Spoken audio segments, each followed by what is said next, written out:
What's going on, everybody? Perry here to my right, Eric and Jeremy in the back. Yep, I weaseled my way back in. We went to go see Zola, which is the newest A24 film, and it stars Riley Keough, and that's basically all I knew about it when I went to this film. So I basically didn't know what to expect, and I'm not sure where everybody else is going to land. I think we all somewhat enjoyed it, but we'll find out when they give their thoughts. But just to give my thoughts first, I enjoyed this film, and it's kind of hard to talk about this film because it's a kind of simple, short, and straight to the point kind of film. And it's not a film that offers like mountains of like insight or substance or anything like that. But what I will say about this film is that I think the aspect of it that I like the most, well, I guess two aspects of it that I like the most was the style of it. I think the style of filmmaking is what kind of like brought this film to life and makes it really unique. And I was also never bored either. This is a film that, even though it's really simple, it's not something that, you're really gonna like, it's not really the most thought-provoking film ever, but it's definitely not boring, at least in my opinion. Like, I was pretty much engaged from start to finish. That's mostly because of how funny it is. Like, I found this film quite funny. Not everything lands in this film, but most of the comedy, I think, really lands. And even like the third act of this film kind of has this like dark comedy element to it that I thought was really effective and I liked quite a bit. The performances, Riley Keough, it's weird, like her performance in this film, like it was good, but at the same time, it's like, I know a lot of people are going to find incredibly annoying in a lot of ways, and they have every right to, because I think that's kind of like the point of the character. But at the same time, like when she was acting in this film and doing that like trashy, like Floridian accent kind of thing that's like akin to like James Franco in Spring Breakers, it's like, it was kind of hard to get into, at least for me at first, because you can't tell if she's just like it felt like she was doing like an impression of somebody who talks like this rather than her like genuinely talking this way. Be ready by 2. So it was a little bit hard for me to get into it, but I still think that she did a great job. And just honestly, you have to respect like the amount, like in terms of like what she gives to her roles. Like, she really gives it her all, and I liked that in this film and pretty much every other film that she's in. House That Jack Built, The Lodge is her best performance in my opinion. Under the Silver Lake, thank you. She's not in that film much, but she's still great in that for when she's in it. But that's all I'll say for right now. I'll let some other people give their thoughts on it. But I did enjoy this film. I can at least say that, yes, I did enjoy it. Let's go with the person who liked it the least, Jeremy, who didn't like it. A little negativity. No, the reverse of the F9 review. I'm the one who liked this one the least. So, going into this, I knew what to expect generally. I read the Twitter feed. I'm the one who like knew what this was going to be about, generally speaking. Surprisingly, I remember quite a bit from reading it a long time ago.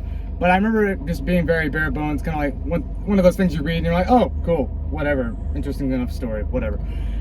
So when I heard they were making a movie out of it, I'm just kind of like, why?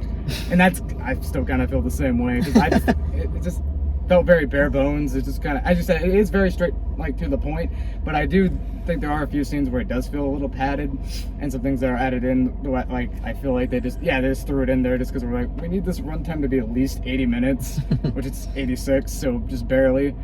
So, but stylistically, I did appreciate it. Like, I think this was a much better, like, if this was taken on by any, like, just generic Hollywood director, hate being that guy, but if it was, like, it would, just all the style would be sucked out. There wouldn't be anything to latch onto. Like, that was the one thing that really kept me going through it. So, like, I didn't hate it for that, pretty much that reason alone. And the performances I thought were mostly pretty good. It just didn't connect, really, is what it comes down to. I just don't think there was enough substance or meat to the story for me to really get into it. So that's about all I have to say about it. All right. Yeah. I don't really have any qualms with that, to be honest with you. It's weird. Like, I just think it comes down to the fact that I just found more enjoyment in it in terms of the style and the comedy.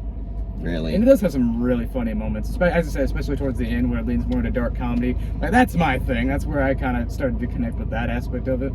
But yeah, up to that point, I was just kind of like, nah. I'm not into this, but anyway. Yeah. Let's talk. I'm in the opposite end of the spectrum. I'm the one who enjoyed it the most, I'm pretty certain. And I had a blast with this movie. I mean, like, yeah, like everybody said, it's not a movie that has like a whole lot of like things to read into, but I mean, it's just a really fun movie, and a lot of like the comedy like really did land for me. And I wouldn't like this movie nearly as much as if it wasn't for the style. The style I really dug. I genuinely found like moments of really good like filmmaking. Well, you know, nothing like super duper like under the skin crazy level impressive, but I just thought like with this with what they're going for the film, like very like modern day, for lack of a better word, kind of Zoomer-esque tale. And they really incorporated all those things like really well in a way that wasn't like cringy. The characters are like, they're obviously going to be annoying. Like going into the trailer and like knowing what to expect from this movie, you know the characters are going to be like that. And I just fully embraced it. I really liked Riley Keough's performance in the film. I think she did a great job, and I think she just transformed into this character really well. I can see how somebody could say that like she's just like doing an impression, but I personally really bought it, and I think it's a great testament of how she's able to transform to like really different characters, and like a lot of the performances I've seen from her. One movie that you guys didn't mention that she's also really good in is it's a movie with Tom Holland, the Devil something. The Devil All the Time. Yeah, she was in that. She was in that. I actually liked that movie quite a bit. I know Perry did. You didn't like it, right? No. I like the one film of my as hot well. takes. I liked it. Fine. Yeah. But anyways, I would highly recommend it personally. But I'll let Perry, give his general thoughts. I would say I would give this a moderate recommendation. I don't think it's something that I would recommend someone seek out in theater. I feel like you can enjoy like this in the privacy of your own home and pretty much have, same experience whether you watch it in theater. It's not one of those films like you have to rush out to the theater and see, because it's one of those films I enjoy, but I don't ever plan on watching again. It's a good one-time watch, and then you just never go back to it. I also really enjoyed the performance. Like you said, the style, for me, it's the editing that really made the film. There was a lot of really creative editing choices. Style, that I liked.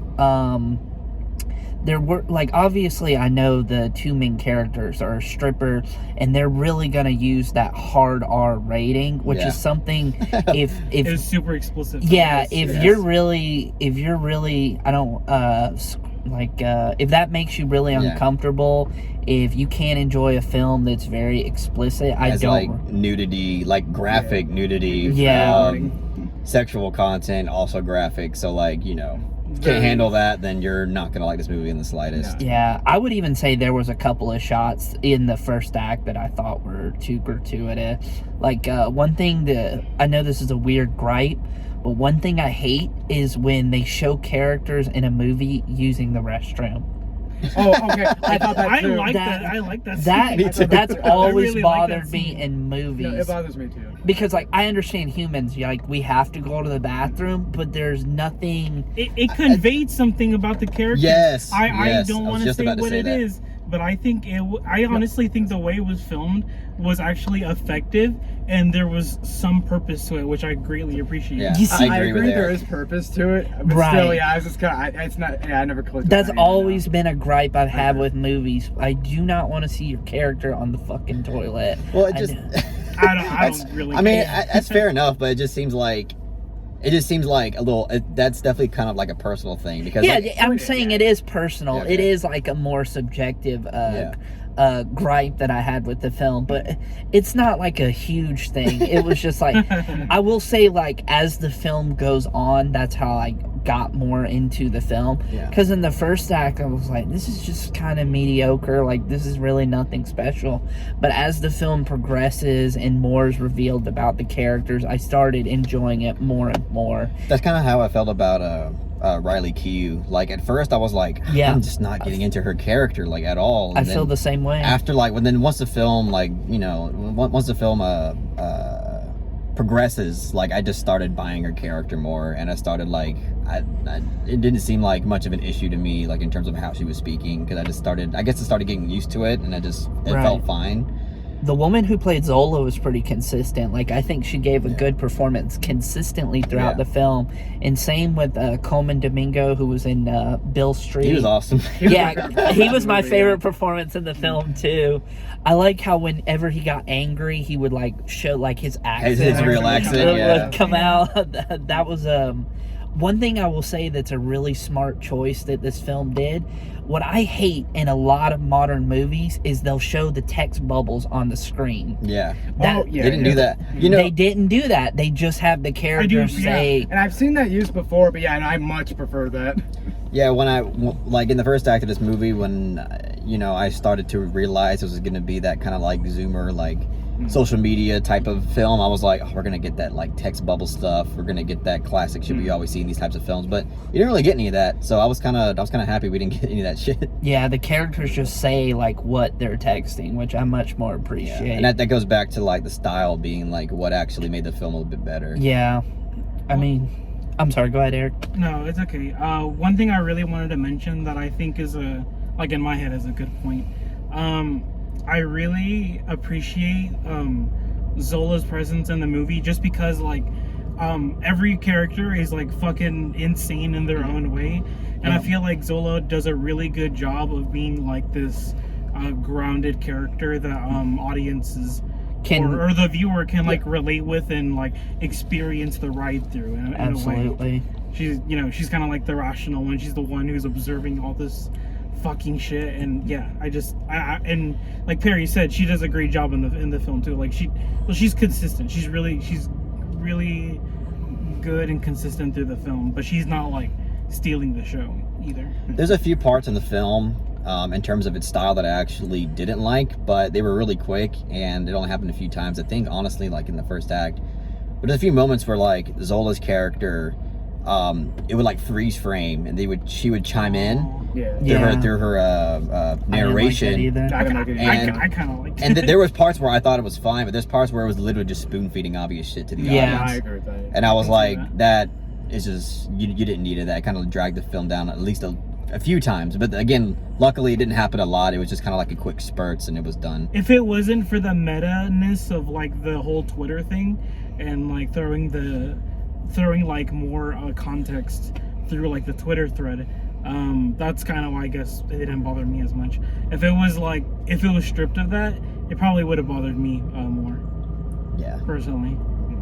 But I admit that's a more personal thing. And also, this film ends really abruptly. It does. Yeah. It has almost no ending. And I kind of understand. And again, like that's obviously like a stylistic choice. But I don't know. Like, there's definitely more to explore with the ending, and it just kind of just cuts it short. And I thought it was just a little bit cheap because you could have done a little bit more with it.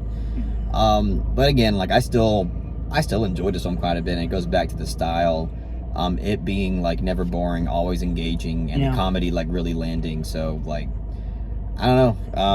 And not being over long either. Like we said, like the story is pretty skeletal. So I'm glad it was only like 86 minutes. Especially since the characters are so unlikable. Like, I would hate to see like a 2-hour movie of this. Like,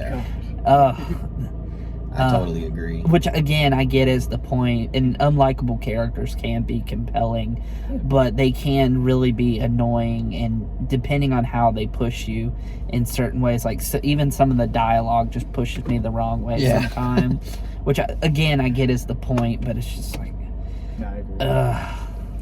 I love it can be tiresome at times. You love what, Eric? I love the wackiness of this movie.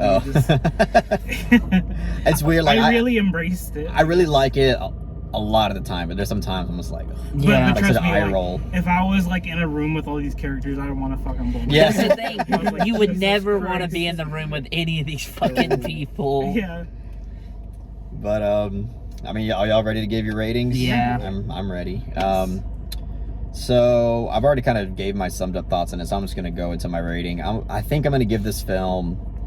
It seems a bit generous, but I did enjoy myself quite a bit watching this movie, and I think that's really important. So I'm gonna give this a flaccid 7 out of 10. I was gonna give it a 6 for a while, but just thinking about it and talking about it and realizing how much fun I had with it, because I did have a lot of fun with this movie, and I did enjoy it a lot. So I'll give this a flaccid, soft 7 out of 10. All right, Who wants to go next? Jeremy. Okay, cool. No, yeah, I just kind of meh on the movie overall. As it was about what I expected. I just kind of never clicked with it entirely. There are parts of it I really liked. Stylistically, I thought it was pretty impressive. Performance-wise, I enjoyed it. It's just one of those movies where I think the story is just too thin, and I didn't like the characters at all, which, once again, it's the point, but they got really obnoxious at times. So I'd just give it a 5, just a middle of the road 5. All right, Eric, your turn. Okay. Yeah, I mean, I think this movie, to like normal audiences, I feel like this movie actually would be like a little too weird, because the presentation is just like, I mean, you know, it's not the craziest like presentation you've ever seen, like a Gasper film, Yeah. but honestly, if like a normal audience member watches it, like, it might be like a little, it might throw them off quite a bit.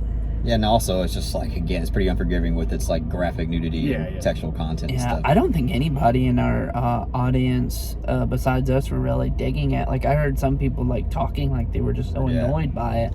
They were just kind of fucking over it. Yeah, I don't see this movie honestly landing with a lot of people, unfortunately. I think A24, you know, fans, and maybe some A24 like, fans, yeah. some huge film buffs, they'll probably gel with it. Yeah. But anyways, I'm gonna give this movie a decent 7 out of 10.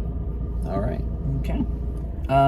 Yeah, I enjoyed this film too. Obviously, not as much as Carlos and Eric, but more than Jeremy. This is like, for me, this was a good one-time watch. Never gonna see it again. But I mean, considering the crap that's coming out these days, I would much rather y'all watch Zola than, I don't know, watch. Purge. Yeah, watch Oh, yeah, Forever the Purge. new The Forever Purge. Shitty Oh. Purge. There's a new Purge coming out? Yeah, it's coming out this weekend. Oh, Yep, the Forever Shitty Come out those this weekend? movies won't It's coming out die. this week. What? What the fuck? Yeah, It's supposed to be the final one. of course, Of course. Time for one last Oh, no, round. yeah, exactly. Yeah. It's time for one last purge.